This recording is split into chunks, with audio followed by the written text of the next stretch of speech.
Champion status.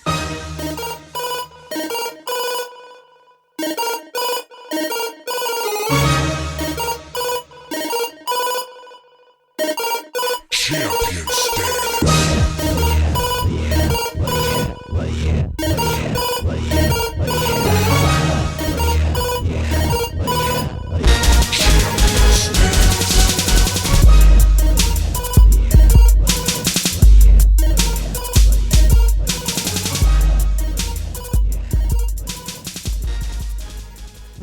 I'm here, Victoria Bulachova, at Sam's Cologne MMA and Boxing Gym with Rita Figueroa, who this Saturday, November 14th, will be inducted in Illinois Boxing Hall of Fame. Hi, Rita. How are you?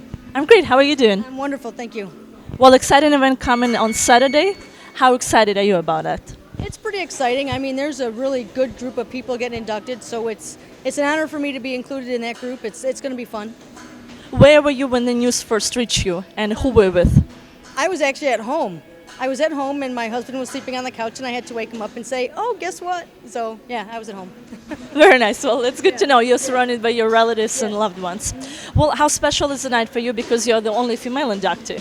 I think that's pretty cool. I mean, I think it goes to show that although this is a male-dominated sport, which we all know that there's a lot of women out here that are working really hard to not only compete but to help these other fighters, reach their goals too. So, a trainer's a trainer, female, male, a trainer's a trainer. Well, on that night, not only you will be inducted, but 30 plus other participants. David Diaz, Sam Coloner, your fellow person that you work at the gym with, and list goes on and on. How special is for you to be with this group of people, the true Chicago boxing scene people? Everybody that's getting inducted has always been very supportive of me, so it's really an honor for me to be included.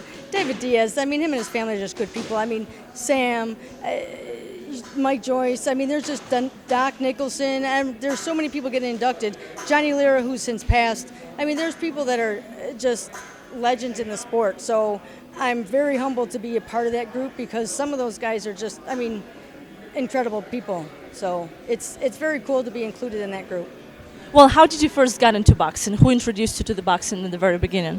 I started doing martial arts at Duggar Academy, and one of the instructors there, Oscar Bravo, actually was one of Sam's fighters, and he took me over to Windy City because I liked doing some of the boxing stuff there, so he took me to Windy City, and that was it. Well, you became a professional. You got into boxing at the age of 26, quite a late start. What were you doing before that? Actually, you know what? I was raising our daughter and, just really didn't have a whole lot of hobbies. And my husband actually told me, get a hobby, do something. And I used to pass the martial arts school coming home off the train from work. So I just popped in one day and that was it. It stuck. Very nice. Well, your career finished not on quite a rough note. Were you ready to become a professional trainer in boxing? And how difficult for you that transition? It really wasn't that difficult because as a martial arts instructor, I was always teaching anyways, so it wasn't really that hard. I was looking to retire anyways. I knew that the time was coming, that it was time to just kind of transition to the other side of the rope, so it really wasn't that difficult. It was actually good for me it kept me in the game, so it's not like I just had to be done fighting and go. It kept me, I mean, here we are. Is it difficult for you right now to stay outside of the action? Because, being in the corner, being inside of the ring, it's a different story. So how well prepared were you for that, and how difficult was it for you, or it is even right now? Oh, but I want to spar all the time. I want to get in there and spar all the time, but, obviously I can't. And sometimes we do. We just kind of go light or do body shots only, but it's more nerve-wracking actually for me outside of the ropes because in the ropes you can kind of control what's going on. On the outside, you're like, ooh, you want to get in there and do something, but you can't. So it's a little more nerve-wracking to be on the outside. Well, right now you're working in one of the most prestigious gym in Chicagoland area and maybe in the United States as well, Sam Cologne Boxing Gym.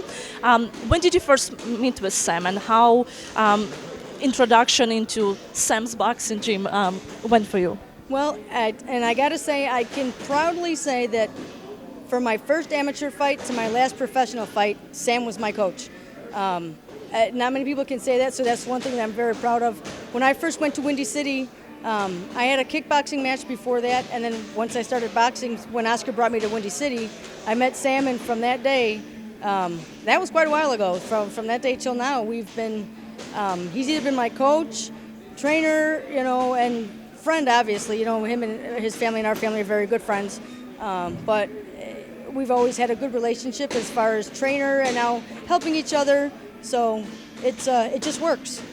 Right now you work side by side, but as well, coming back to the female topic, it's probably quite difficult to establish yourself as the female coach in the boxing world, especially probably in Chicago, not only in Chicago, probably around the world. How was that road for you, and what did you need to prove to yourself and everybody else that you can do it? Well, honestly, I've been doing this a long time. People think that, they haven't been doing it long, you don't know this, you don't know that. And my response to them is, if you think just another girl can't do this stuff, that's fine, because there's a lot of people here that think otherwise. And if that turns you off because there's a woman, then fuck you, you're not worth my time anyways. Sorry. I mean, seriously, I know what I bring to the table, and I don't have anything to prove to anybody because I think I'm past that point. If you know what I can do and you trust my abilities, then that's great. And if you don't, then keep walking. That's a good thinking. I like it. I'm getting too old for this shit otherwise, you know what I mean?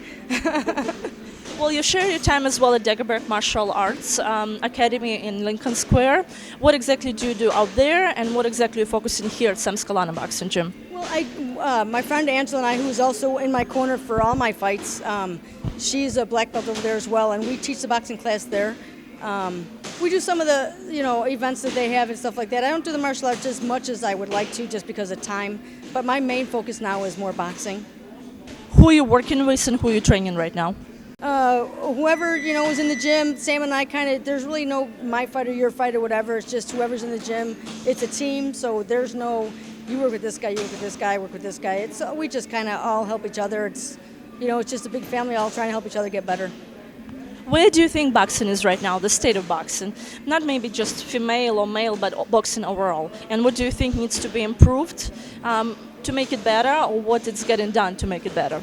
I think it's good that it's getting on free TV. I think it's drawing more people in. I think when you have the pay-per-views that are $100, a lot of people can't afford that. And why do you want to keep paying for this stuff all the time? When I was younger, that's why I loved boxing. I could sit down and watch it with my dad, free TV, and it was awesome. But I think that's a big thing, is getting it out there, making it more visible to people so they kind of bring it in. I think bullshit decisions hurt the sport. I think, it's got to be fair. Politics, there's politics in everything, so of course that plays a role in everything that happens. But good fights, fights like Mickey Ward, Arturo Gatti, nobody cared who won those fights. They were just good fights. So people want to see good fights, and that's it. Well, another thing that's on the rise right now is mixed martial arts. You've been there, you've done it, you know a little bit of the sport. Right now it's on a huge rise. Where do you think MMA is right now standing? I think it stands really good. I think they have a lot of they make it entertaining for the fans, with the lights and everything else. So, they have huge draws no matter where they go. So, I think that entertainment value is huge. You get the fans involved, and with the music and the lights and this and that. So, I think it's good. I think, people will say boxing or MMA. I like both. I know both. So, I think it's apples and oranges, though. I think, you can't like boxing and have to hate MMA, or like MMA and have to hate boxing. I think you can like all of it because it's a different sport.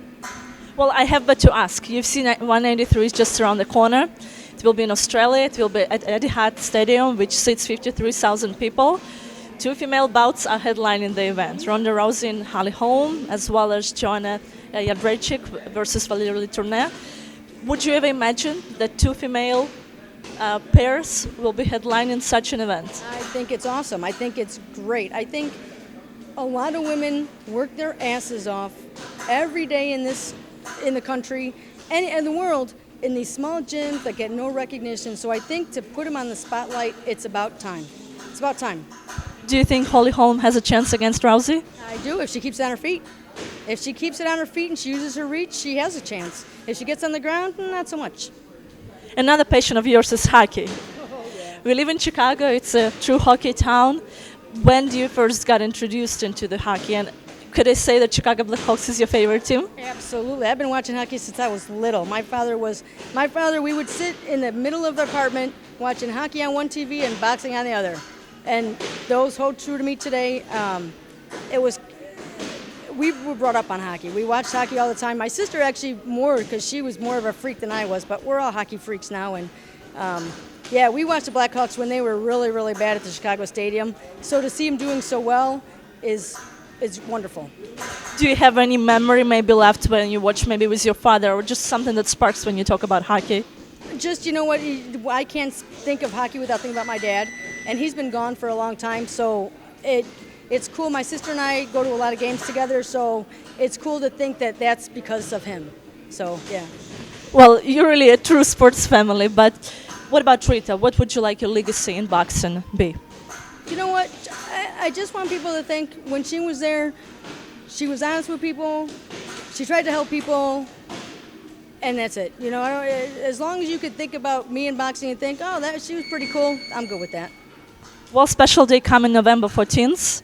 Who you thankful for in your life? Who brought you in boxing? Who helped you in boxing? And who helped you become who you are today? Man, there's just way too many people.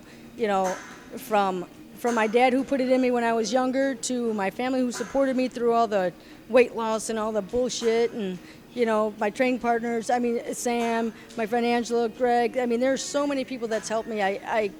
It would be impossible for me to name everybody. But I will say, what I always say, is teamwork makes the dream work. Every day, all day. Believe it. Well, and that teamwork will be shown November 14th and the induction to the Illinois Boxing Hall of Fame.